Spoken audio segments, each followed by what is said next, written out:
What's up, Gromies? Welcome to AROYA Office Hours, your source for free cannabis cultivation education.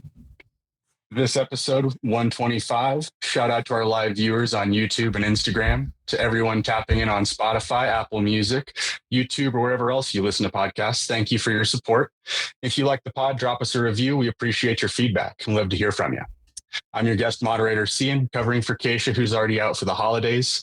Hope you guys enjoy our holiday episode. Seth, Jason, you guys ready to start? Yeah, let's jump right in. All right. First question I've got for you guys comes from Herbo Baggins. He posts, are Z Terps taking over the market? Yes or no? What's your guys' opinions? Are they taking over the market? I mean, they're becoming more and more popular over time, I think, especially because the Skittles are, yeah, we're doing pretty good, Chris, are, they're notoriously kind of finicky to grow, and thus they kind of remain rare in the market. But I don't know that I would say they're fully taking over the market. That being said, I'm not like the biggest aficionado in the concentrate scene, and I think that's might be more where we're seeing this. Jason, have you heard a whole lot in the market about that? Not necessarily. I mean, it seems like still even now we get some of the trickle trends from Cali. Been seeing some of those gases and stuff come over from Cali and finally getting popular on the East Coast. But nationwide, I don't necessarily see stuff take over the market, if you will. East Coast stuff I've personally seen be kind of some of the older strains hang in there, and then they pop some weird shit that I've never heard of, and and that takes on. Whereas Cali's been pretty stable for a while. Up here in Washington, same thing. Super Silver Haze, some of that stuff I've been getting same as it was 10 years ago up here. Yeah, I think that just brings up how quickly the market can kind of pulse. We see strains turn over pretty quickly. A lot of them come in and out of the market, in my opinion, way too quick.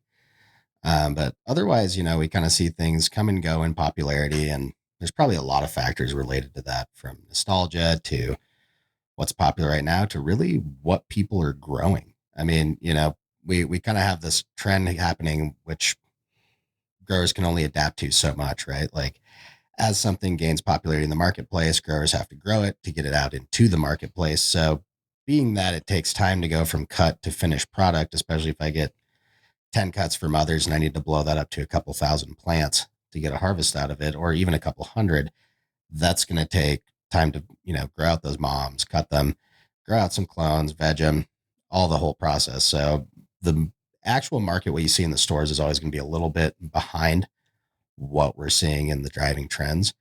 That being said, there's a bunch of different marketing games out there that people play to try to keep that revolving door of strains happening, and hopefully keep some of this stuff relevant. Being able to pull a strain out of production for a while, reintroduce it, try to invigorate that. And then there's always that fact that at the end of the day, people are still going to go to the dispensary and buy product to a certain extent, no matter what we put out there, right? Like, if quality in the stores goes somehow so low that people only go back to black market to get their product, that could happen. But more likely, most people at this point are going to go to the store. They're going to try to pick the best of what's there, what's recommended to them. But at the end of the day, they are going to still buy products. So that does make it kind of tough, I think, for producers and anyone selling or brokering cannabis to really stay on top of. It's safest to stay on certain trends, but at some point, someone's got to break the mold a little bit and start driving the trend a different direction. And that's happening monthly. Yeah, I mean, obviously it's a balance of what gets purchased by consumers and what gets pushed by dispensaries. And I think a great example of what Seth's talking about, breaking the mold, is like finally we're seeing some of the green weeds, like it's good stuff, take a little popularity in California again. We're running a number of years straight where purple was the only thing that would sell from producers to dispensaries, distributors, and so for me, and I think for anyone that has been a cultivator, there's a lot of cannabis that may not look as desirable or isn't cool, but it's the one that's giving you the buzz you're looking for. Yeah, absolutely. I think, Cian, you can comment to this. Just you've grown a good variety of strains over the last few years, and I know in our own opinions, plenty of those varieties, the terpiness, the flavor, overall smokability profile is actually way better right next to purple jealousy that you're growing in the same room, even though that other strain doesn't purple up. And well, that's all on brokers, right? Yep. I'd say, a lot of the things that I have felt like were my favorite flavor profiles, my favorite strains for a number of different reasons, um, oftentimes didn't fit the profiles that were, predominantly out there in the market. And as a result, I've had to, find alternative brokers sometimes and look for people who want specific taste profiles. And I think that's getting better these days, but it's definitely a game we play. And um, I would also say that, you know, we all want to know what the next thing coming around the corner is. I'd love to be able to have a map to that myself. And if Z is going to be the thing that blows up in the next 2 years, man, I hope I start growing some soon. But um, the other side of that is, oftentimes your local brokers and your local markets are going to predict what you're going to be able to sell and market successfully. And um, if that's Z, that's awesome. Grow a bunch of it and have fun experimenting with those strains. But if it's looking like you have some people that are really into some of those purple gassy profiles, like we still see a lot of the attention for in California, I would say that grow to your market, grow to your strength, and experiment a little bit on the side with things to see if you can cultivate a market for some of those strains that you find more exotic or more fun. Yeah, and I think that highlights a whole other side of this industry that's pretty important to expound upon. Like Cena was saying, if you can chase your market, that's great for your business, right? Like you're going to try to turn revenue. The most successful clients that I have that are able to break the mold and try to drive new trends in the industry are, well, they have their own brand. A lot of them have their own dispensaries, so they have the ability to get that product out into consumers' hands and see what consumers think without having to go through a middleman who's already predisposed as a broker to buying certain strains based on certain trends. So it's kind of a difficult web to navigate, and certainly a lot easier if you have access to the marketing resources and retail resources that some growers have. Not every grower has that, so I think it's important to also realize where you're at in the industry. If you don't have the tools to drive those those certain market things, you're not going to be able to really go anywhere. You're at the mercy of the trends, and that's an important thing to realize. As growers, most of us want to grow the best, terpiest, highest quality flower possible. Maybe there are some that don't, but depending on your situation, you've got to balance cost versus product. And sometimes in your specific situation, it's not going to make sense to try to drive the market trends too much because you don't necessarily have a place to sell it that's going to get you the high dollar based on just quality alone. So it's really important to look at your business overall and see where you're at, what you can actually sell. I know it's kind of a sad thing too, chasing these trends. We see plenty of people, I've been there myself, where you suddenly got a couple 100 pounds of a strain left over 3 months later that you just can't get rid of. And that's probably why it's also important to keep, not only one eye on what your sales are doing, but one eye on what the overall market's doing and what's selling, so you can anticipate some of those changes ahead of time. There's on one hand, it's really bad to grow some fireweed and then have it molded out in your dry room. It's also pretty sad to see it sit there for 3 to 6 months and then have no real marketability value after that.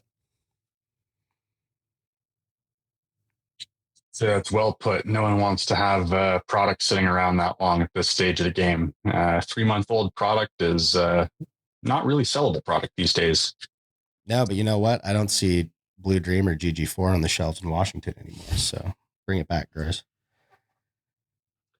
I still see it some of the spots down in California, and I think there's a handful of people that are still kicking around that might never buy anything else. But with that said, there's only a couple places left still doing that.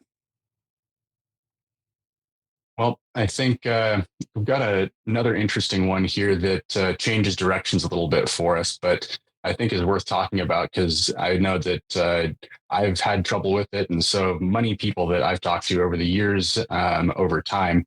Um, Michael Climo asks, would love to hear an overview of why cannabis gets hollow stems during growth stages and why you see issues with cloning when hollow stems are present.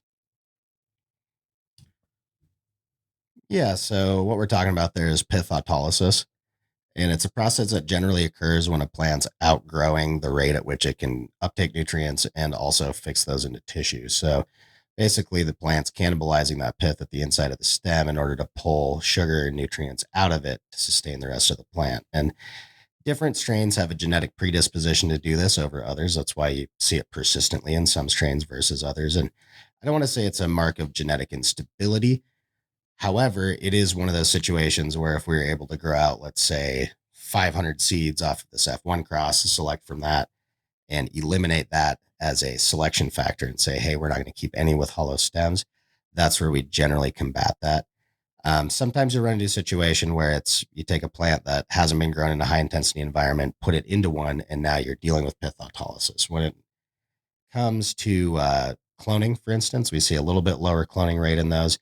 They're a little bit more prone to infection because you can get water up inside that hollow space and there's really no way to get it out. It just sits there and goes anaerobic. So when battling that, I mean, there's a few different strategies. One is to run your moms under less intense conditions, try to provide enough nutrition and grow those plants so that they're not hollow, don't have big stretched out moms typically. And when you're dealing with that, a lot of times you can look at a particular branch. And if you sectioned it out and cut down the branch, you'd find that there's a certain point in thickness where the branch actually starts to become hollow inside. And one of the ways around that is just to not take cuts from that part. When it comes to actual flower production, it's not necessarily a huge problem. It's a bigger problem in the mom and cloning space. Yeah, the nutrition levels, like a lot of times that I see it ending up in plants that you wouldn't expect it in. It has to do with root zone conditions. Obviously, like Seth stated, genetic predisposition is probably the biggest factor in this. In ideal circumstances, we're going to see it on certain cuts, regardless of how hard we try to prevent it. But in cuts that we wouldn't expect it, take a look at are your water contents. Are you seeing dynamic drybacks in that red zone? And then are we providing a high enough EC in that red zone with a good balanced nutrition to provide optimal health? Yeah, and typically when it pops up, there's going to be a market change somewhere. Like I said, taking that clone from a lower intensity environment to a higher intensity environment. If we weren't seeing it in moms before, but you just put a bunch of new LEDs in your mom room, and now instead of old school metal halides, you've actually got 600-watt lights over your moms. Excuse me. There might be an art to balancing how hard you can blast those plants with energy inputs to avoid that pith autolysis. But again, long term, there's that solution. There's also looking at what your cloning success rate is off of those moms that express that. So if we see it go from 98% down to 72%, okay, we need to take 26% more cuts to make sure we've got a viable clone population going into veg. So it's kind of one of those little things where in an ideal world, we would solve a lot of these problems genetically through selection and breeding. That being said, one of the most fun things about being a cannabis producer is much like some people growing, say, orchids, we're working with plants that can be variable, finicky when it comes to EC, light inputs, etc. So it adds to me, it adds an element of fun. And that's also part of what's awesome about this revolving door of strains in the cannabis marketplace is if you do have one that is difficult to grow and costs more, it's not too hard to look at your pound per pound price or your bulk price and say, hey, is this worth it or not? Because with the amount of strains out there, if I've got a library that has, let's say, 80 strains in it, if that one sucks to grow, move on to another one. If it's not selling and it's not really performing in the marketplace, some of these battles just aren't worth it to fight at the end of the day. I'd say that's definitely true. I know that several of the strains that I have seen that be more persistent with, like Jason was saying, um, I don't grow now, and largely for those types of reasons. I will also say that exactly what you guys are getting to there. When you have issues with that root zone stability, that tends to be the hallmark case where I have seen that in my own plants over time. And then also changing plants from a nursery room into, let's say, a mom room that had harsher conditions, like Seth was saying, seeing some of those moms exhibit those symptoms when, had they maybe grown in that nursery room the whole time. I've had those same strains not produce that effect. And, that just goes to show some of those environmental factors can really push your root zone in ways that you're not expecting. And if your plant has the genetic predisposition to show those types of traits, you may well see them then. And the times that I was successful, I was going to say, like Seth was saying, I just took cuts of parts of the plant that were not experiencing those hollow stems, and that was the best success rate that I would get. And if you keep to just clones that or cuts that are a solid pith to the inside of that cut, you're going to have a much higher success rate off of that plant, even if there are parts of it that have hollow stems. Yeah, I want to emphasize something, that genetic predisposition. I've personally grown a few different strains that they did exhibit hollow stems and flower when we went to cut them down. Did that necessarily mean our yield or quality was worse on those plants? Absolutely not. It is kind of a, hey, we're chopping it down, and whoa, this is a surprise. We haven't chopped a big branch off this plant in a few months, and here it is. But at the end of the day, on those particular strains, as long as we were providing enough nutrition, and you can always identify that by looking at your plant. Do you have a healthy plant? Is it lush green when it's supposed to be? Does it have any symptoms of deficiency or disease? If not, that's something you can totally work with, and right back to it. If that strain's worth it in the marketplace and you're not experiencing branches falling over, reduced yield, or any other problem you could associate with that other than the rooting in strategy, it may not quite be as big of a problem as you think it is.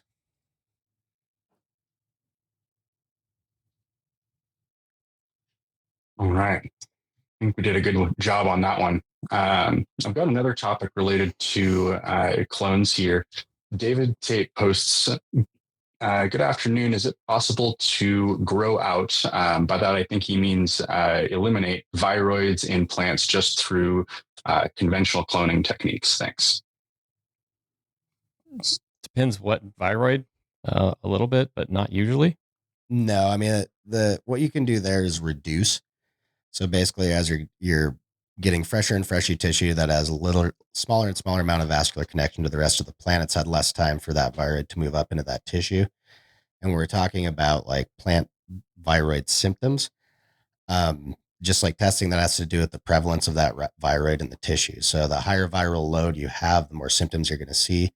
If you can go with fresher and fresher cuts off of newer and newer moms, you're going to reduce that viral load. But at this point, it's pathogen management, not pathogen elimination. And that's where you've got to look at, hey, is this effective to a point that I'm able to continue to get an acceptable yield off of this crop? Usually it's pretty worth turning your moms over really regularly, because once you've got, let's say, a mom room that has HLV or a different viroid in it, it's pretty hard to stop that from spreading to those other plants.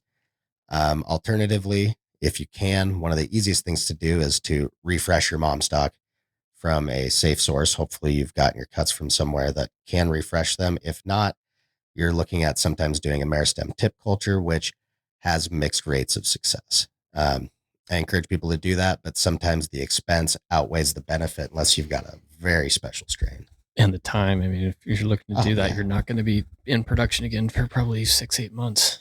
Yeah, it's easily 6 to 8, 9 months from taking it into meristem tip culture, actually being successful there, and then ending up with clones about that tall that you can now go grow out, with the expectation of still testing that regularly to make sure that you actually eliminated that. Because I think we've talked about this before. If I take a plant and go and take some tissue samples looking for HLVs, like the big one out there, I might take 10 samples off of one plant and 9 of those come back negative. that 1/10 one that's a positive is still a positive for the whole plant. Doesn't matter. And part of that is because using these PCR tests, we're using a few different chemicals to really replicate a lot of that viral RNA, boost it up to a detectable level. And if there's not enough in that particular sample, we're not really going to be able to detect it. So even with meristem tip culture, it's not guaranteed. And going back to it, once we get into a commercial setting on pretty much any crop you can think of, we're looking at pest and pathogen management more than eradication or extermination. That's we're moving into a model where we're getting hopefully the cleanest cuts, clones we can from a source, whether that's in-house or out-of-house, becomes extra important.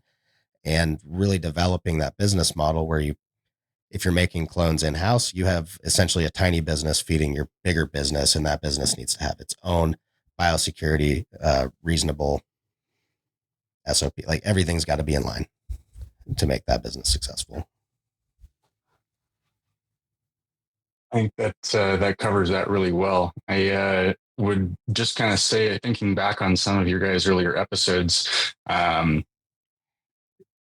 whether or not you keep these strains, a lot of times it's going to come down to whether or not, like you said, it can be commercially viable for you, and whether or not that's going to be something that you can put back into production and that you are attached to putting back into production. Because like Jason said, if you are looking to really clean that genetic, 6 months down the line is going to be the earliest opportunity that you have to be able to replant that strain. And is that worth waiting for you? Is there maybe another genetic that you might be able to find in the meantime that may do just as well for you in that market? So food for thought. Sometimes getting into production or back into production more quickly can be a little more advantageous than waiting on that genetic to come back from cleaning. Well, I want to say too, that's where, now that we're in a more legal sphere, like a lot of little caveats have been taken care of to the point where, having a tissue culture library as a separate independent business, not even attached to your own, but a service that you buy from someone else, is totally feasible. And there certainly is value if you have a strain that has been, pretty unique to your grow, or maybe it's super rare. It might be worth it to essentially put it in the freezer, throw it into TC, have someone library it for you so that you can bring it back in a year or two and not have to try to store it safely in your production facility. However, it's like anything, you got to balance the cost of that versus what you're actually going to get out of it. And at a certain production size, it might not be quite viable to go down that route, especially in a world where, one thing I tell people is like, hey, if you're going to buy seeds to pop, buy like 4 times as many of any cross that you think you might. Because guess what? Even if you only bought 50 or 100 and you pop 20 of them, let's say you did get some contamination, you at least still have a little seed bank to go back to and hopefully pop another 10 and find a similar pheno in there that'll work for you. I think that is well said, Seth. Just want to let you know, Jason, you're getting so much love today on your choice of outfit for the afternoon. Good. It's not easy to wear. Most people don't know that was based off an actual taken photo of Jason last Christmas. Jesus. That was a custom deal. Yeah, I don't see where the comment went in here, but we had a good one about, I think it was like whether or not Santa opened up the Victoria's Secret bag or not. Nice. I like the comment talking about the bag seeds smelling like sewer. Hey man, sometimes those genetics really, they just smell weird when you take them out of the pack. Urinal cakes out there.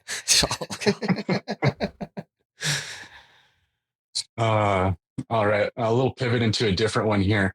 We have a question that came in from, I'm not entirely sure who this one was from, but can canopies get overfilled and stretch? And if they do, what's a good metric to know how much is too much? It's an interesting one.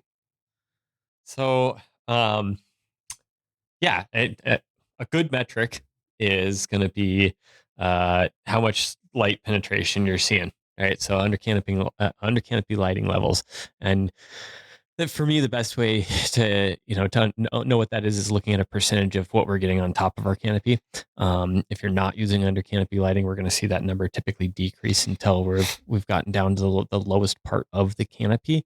As far as what the ideal number for that is, it's going to be really dependent on your strain, unfortunately. Right? We've got some strains that they don't mind being in a really thick canopy. We've got others that start to do a little bit weird stuff. You'll see accidentally that plant will keep stretching a little bit longer because it's trying to be apically dominant versus the other plants around.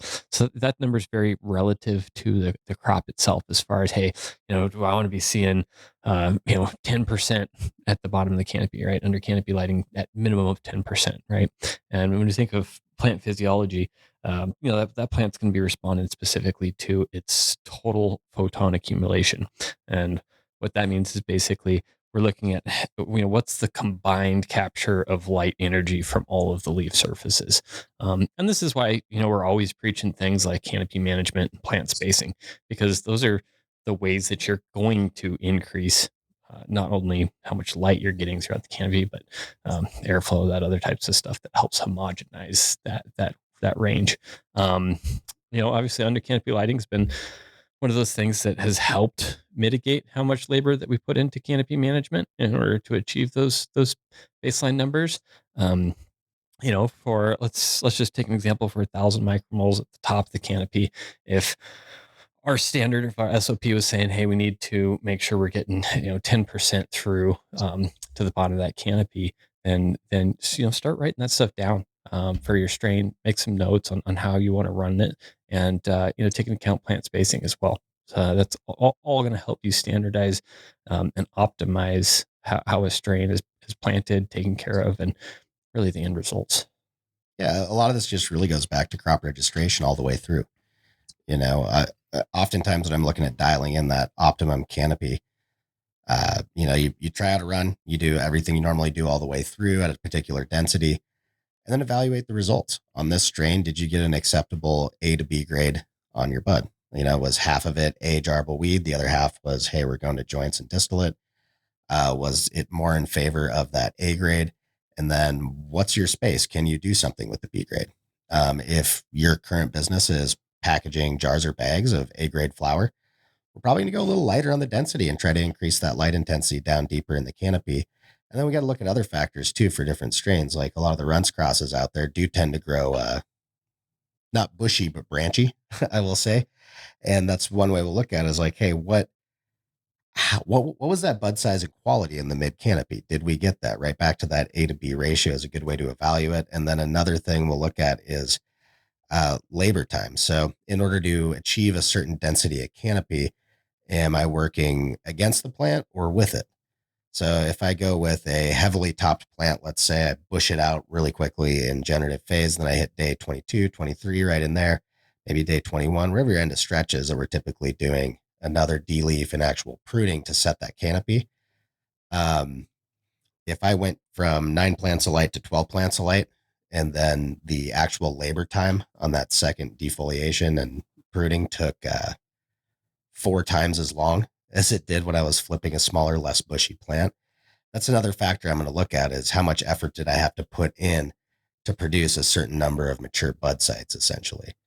And so by recording all of that, you can start to look at, hey, what were the benefits of running this density? What were maybe some of the drawbacks? Did we sacrifice a little bit of overall yield, but maybe we improved that A to B ratio? And then just as Jason said, under canopy is coming in to help solve a lot of these problems. So for some strains where we really do see a big gradient or particular rooms where we're seeing not enough, let's say, temperature differential or energy input differential due to light radiation coming into the plant from the top to the bottom, sometimes we can solve that by injecting a little bit of energy down deeper into the canopy. But it all goes back to really recording everything that you did. And we say this all the time. This is so cyclical. Cannabis farmers are some of the only people that get to grow this many crops this quickly over and over and over. And I know personally, it's hard to keep track of all those variables in your head sometimes, especially when it's things that you have to go do with your hands, not just things you have to write down or put into a spreadsheet. So whenever you are playing with some of these plant densities, make sure you're recording, how heavily you're defoliating, and take pictures. Pictures really do speak 1,000 words when you're trying to communicate from one person to another how you pruned or defoliated a plant, what kind of density you were running. You know, when I say like, hey, that canopy looks pretty thick or pretty dense, man, that's really, really, really subjective. You know, that's totally my opinion. Depending on what Cian's growing, he might completely disagree with that statement. If he's growing like some old school wedding cake or ice cream cake, he'd be like, no, don't judge my canopy. Meanwhile, I'm growing a Runts crossover here, and my nugs are like a quarter the size of his at the same day in flower. I think, yeah, crop registration, for me that kind of came into this industry, not having a really significant biology or growing background, I relied on technology in order to help me do more crop registration stuff, right? Not only, to organize what the team was seeing their eyes on, but probably one of my most favorite was to do time lapse photography. Most of us have security cameras in these rooms, anyways. At least if you're a legal production grower, like you have access to that. Uh, Typically, it's not going to take any more hardware. You just get it set up so one of your security cameras, most of the time they're IP cameras, is piped into a feed that you can just do a time lapse photography. If you can watch a whole grow cycle in 3 minutes, 2 or 3 minutes, it's going to give you the ability to make some very visual comparisons without putting a lot of labor forward into journaling or documentation type of stuff. Yeah, I'd say crop registration and just being able to have the tools available to document a lot of those different changes over time. I think that's probably one of the most powerful tools I've ever been given to be able to analyze what's going on, what the results I'm getting are. And I mean, kind of like Seth said, being able to have an idea of your genetic selection and what types of needs and wants it has is going to predict largely how you're going to treat specific crops. And I know for me, the only way that I really got comfortable knowing one way versus another way to treat a specific cultivar was, like Jason was saying, take as many pictures as you can. And I remember actually the first time of hearing you tell people, Jason, to take time lapse photography series. And I remember going in and putting in a yardstick into one of my grows, or like a meter stick, so that I could have the time lapse photography and also the heights of it as it went through its growth stages day by day, week by week. And I love watching those little time lapse videos now. I mean, it's one of my favorite things to do once a crop gets done, is to watch that whole series and see how it pans out, and watch those different stages of growth, and then be able to look back and compare how did this run do versus one of the runs before. And oftentimes, if there's a significant difference in quality or yield at the end of it, I can watch those videos and I can see pretty visibly where or what part in time and during my grow I had some of these changes occurred that led to what happened. And that's how I've learned, honestly, is being able to get that feedback from what my yield and quality was, and be able to look back in time with all those crop registration pictures and time lapse videos to see what I did. Absolutely. And just something that simple can also teach you to start to predict, even visually, much better what your yields are going to be as well. Like if you have time lapse photography on certain strains, especially with those height measurements in place, and then your notes that say, hey, this was the density I'm running, you can start to make some pretty good judgments that says, hey, if we're not experiencing this amount of vertical plant growth or this amount of canopy density by a certain day, we can probably project that our yield might be lower compared to this last run, based on the fact that we might have 20 runs with this data to go look back on and look for some of these identifying factors for this strain.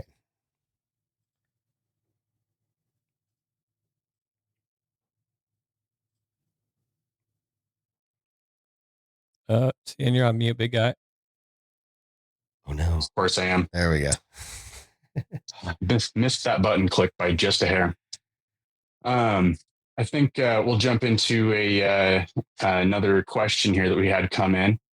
Happy holidays, guys. I have a question about veg and interrupted light. Most people veg their plants 18 to 24 hours, but I was wondering if I split the 18 hours into 9-hour increments each, let's say 2 to 3 hours in between, I would imagine is what he's trying to say. Will they stay in veg if I split my times that way?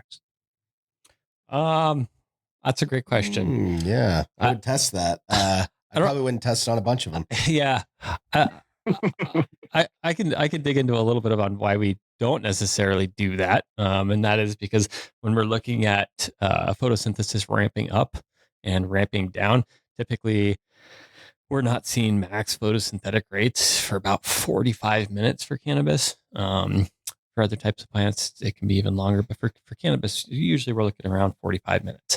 And so when we think about, all right, well, that photosynthetic rate is ramping up, well, we're trying to get growth as fast as possible, right? So if we're doing, say, 3-hour increments, we're going to have substantial more amounts of ramping up and ramping down of photosynthetic rates.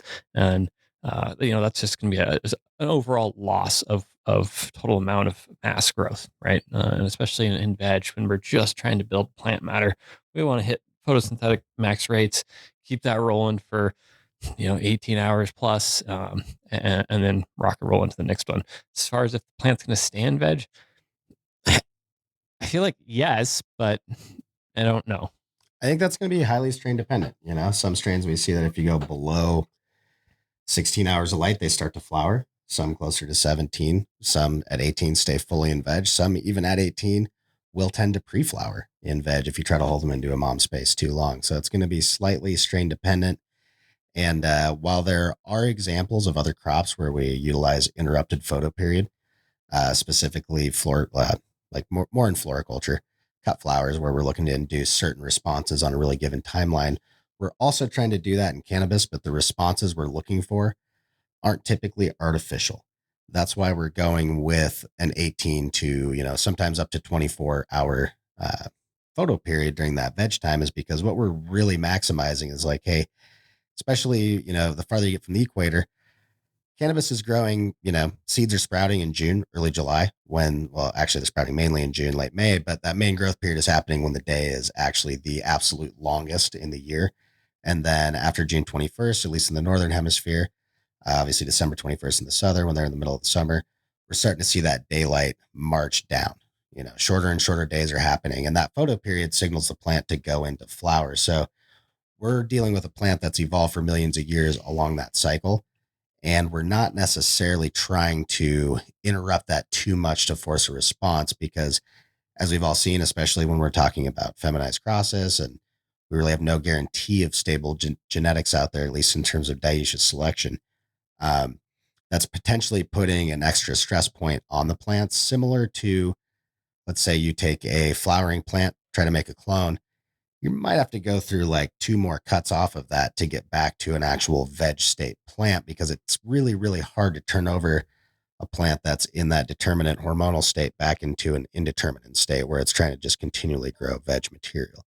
So while it's possible, I certainly wouldn't try to experiment with it on too big of a crop, because one thing you might find is some strange pre-flowering.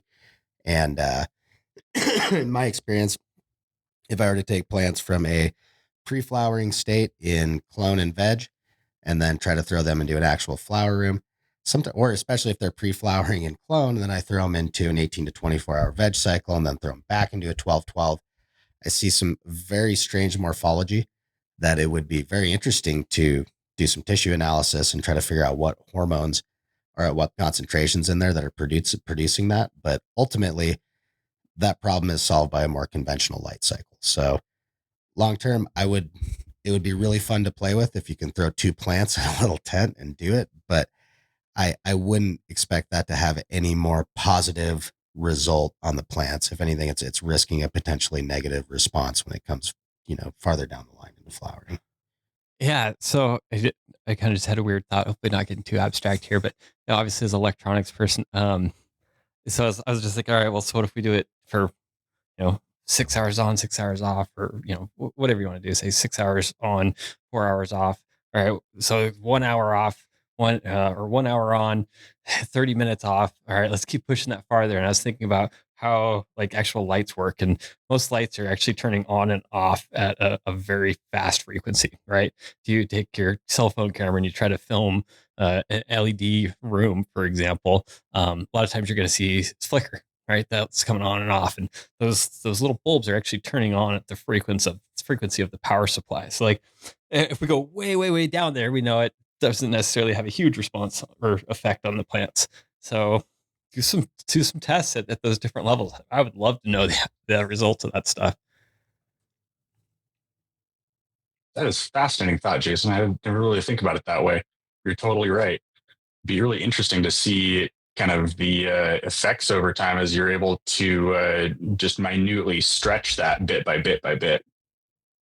Yeah, there's going to be a minimum amount of time that lights off actually affect the plant. And I think there's actually a little bit of debate out there on what that might be for different plants. Cannabis, I'm going to say if you have your lights off close to an hour, you might end up seeing some morphological changes.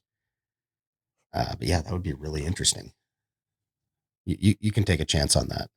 Let us know, please. Yep. Please do let us know how that turns out for you, though. All right. We've got a two-part question in here from Long Point Winery. He says, you often speak on how it takes several runs to dial in a perfect irrigation strategy for any strain or cultivar. Could you possibly use some case studies or examples and show how show how you can switch irrigation methods? And I think the second part here says, the reason I'm asking is I'm having a difficult time dialing in super boof. Grown it a few times now, and I can't seem to get much density, and the buds are extremely large.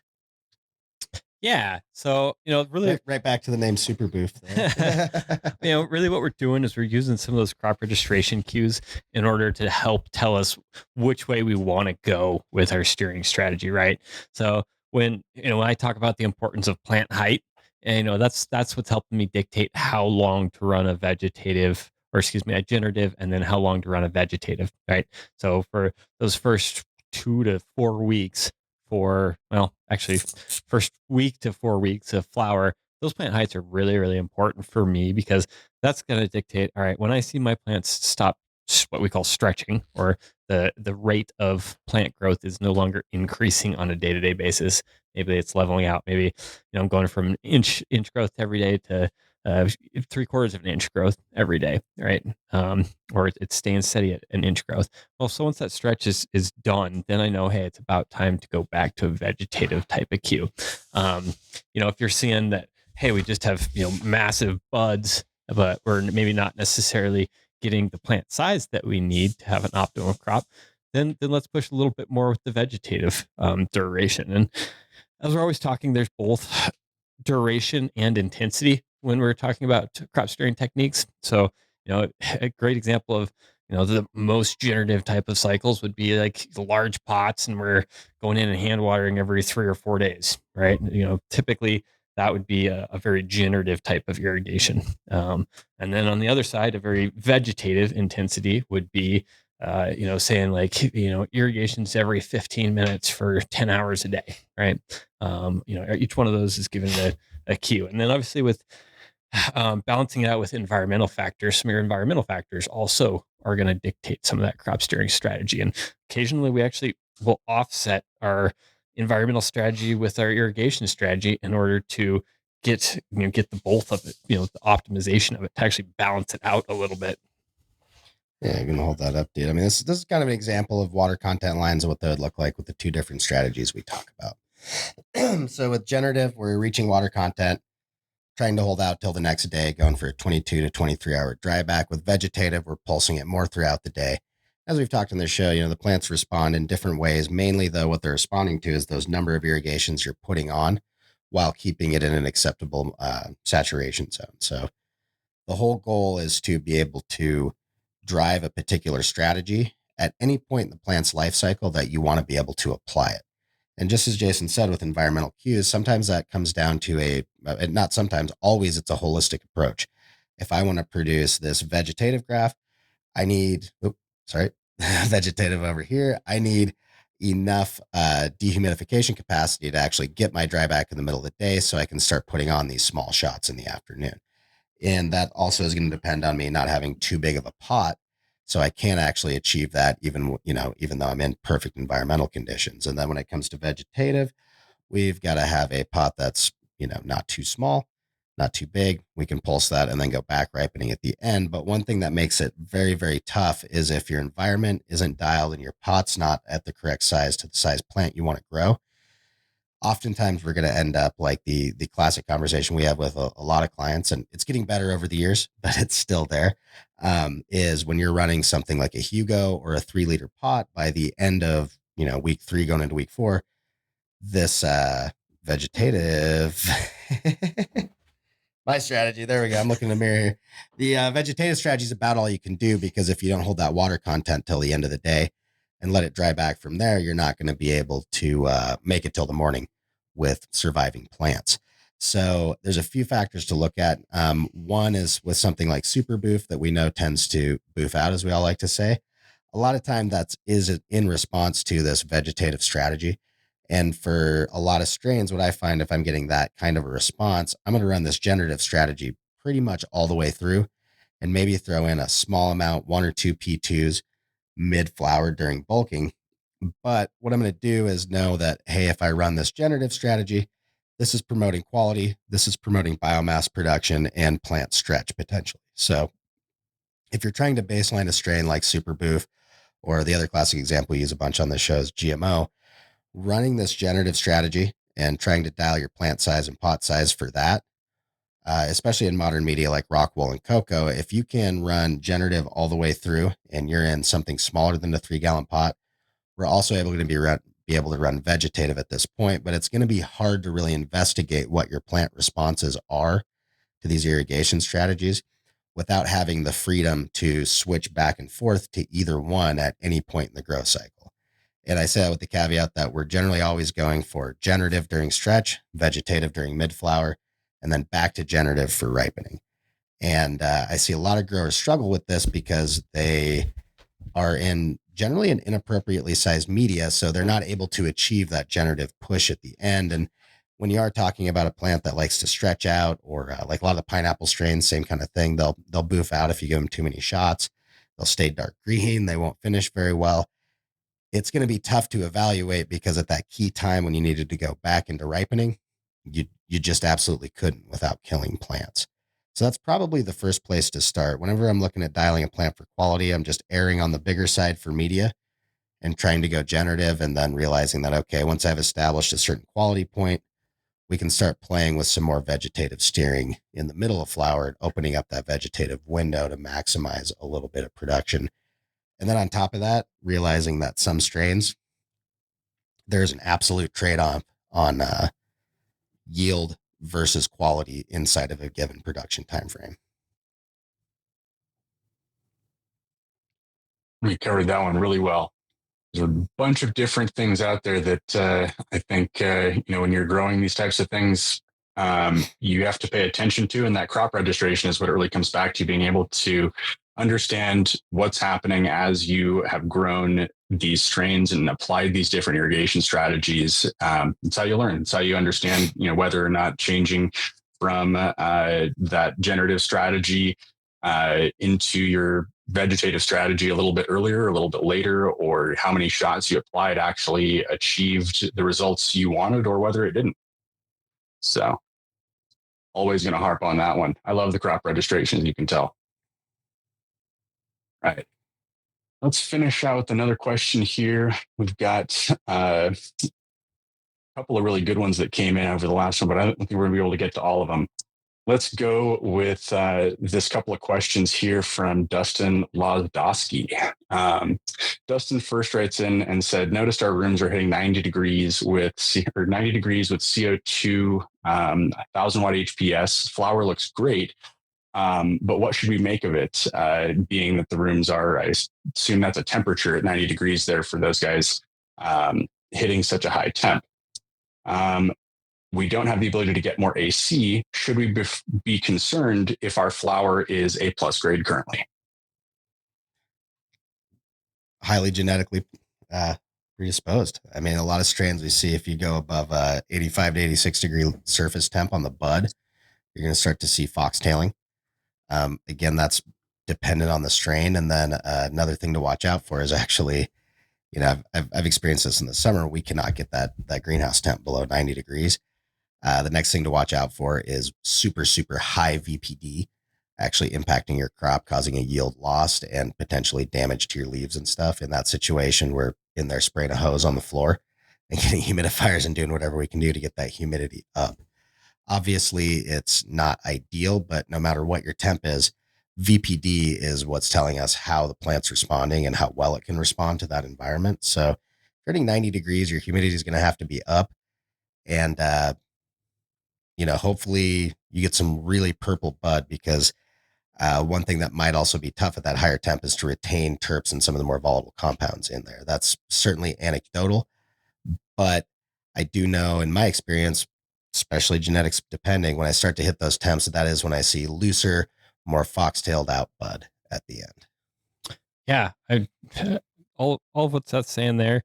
Just be careful on how wild you're going to get with other genetics, because if you're getting A+ buds with the genetics that you're running, you might be in a kind of a sweet lucky spot, because there's not necessarily a ton of plants out there that I've seen that are going to be producing top quality in those temperatures.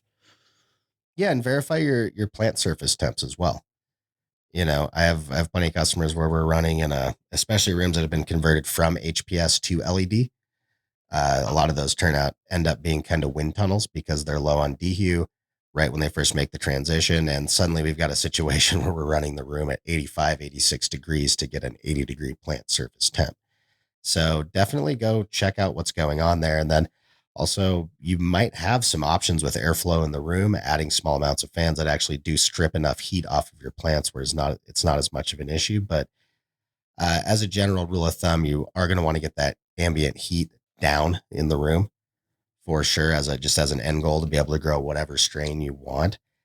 And then, long term, or not long term, short term, this is part of why we see too, traditionally people lowering light intensity at the end as well, trying to get that plant surface temp down, trying to, lower inputs into the plant completely so that we can help push it to ripening, because temperature is also a factor in that veg response in plants. And that's part of why we see foxtailing, for instance. I'd say that really covers that well. Temperature, while you may be getting those A+ buds, like you're saying, I know personally, even in times where I've had a genetic that was predisposed to those higher temps and I was still getting really good quality out of it, my yield numbers weren't quite where I wanted them to be. And then from time to time, like Seth was saying, I was seeing, especially in the plants that were closer to the nodes that were closer to the lights, a little bit more of that foxtailing and a little terp loss as well.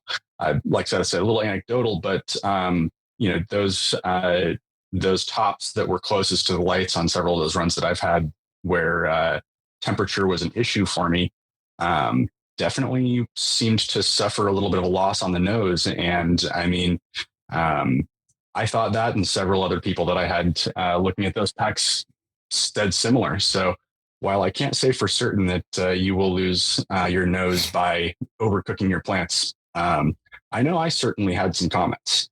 So some of the best pineapple cuts I've ever grown did great under high temp, but good luck fitting an eighth in a jar or a bag. Like if for those of us that don't care about that look, like if I have a bunch of it, great, I'll smoke it. It's delicious. But on the marketability aspect, that was kind of a loss there. It was if you can't fit 3.5 grams into a standard size jar, you don't have the best looking weed on the shelf, unfortunately, even though it might be super frosty, super terpy, super amazing. That's just not what I've seen the market look for. Again, my opinions are a little different, but at the end of the day, they really don't matter as far as what constitutes good weed, right? It's whatever people want to buy. And well, we've got a Mike Judge fan in the audience today out there. I do want to correct something though. He said electrolytes, it's what plants like. And sir, electrolytes is what plants crave. Dude, Brondo, it's got it all. Oh man. I think the last one that I want to throw in here today, we had a fun question come in that relates back to an episode we did a little while back. So It has been said before that plants react favorably to music during growing, and we had a question come in asking how do plants react to Christmas music? What do you guys think? They get green and they get red hairs and they get all sparkly. They turn Christmas colors. Yeah. Probably fine. I don't know. Do you have a subwoofer in there? Really pumping the bass? That helps with water percolation through if you're vibrating the pots. Just no Christmas if they're lights in anything there. like me, put them on during that generative stage so that you stress it out pretty good, and then pull it off as soon as you're moving back into that vegetative stage.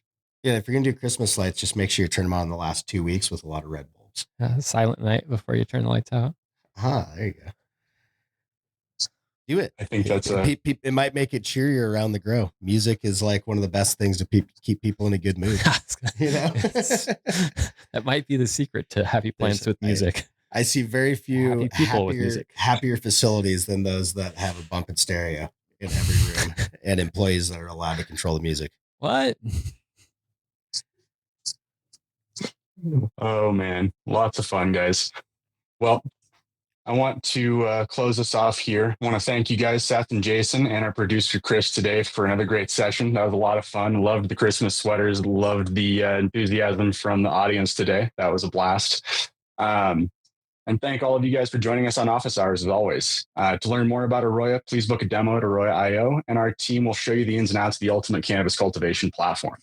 If you have crop steering and cultivation questions, please want us to cover them.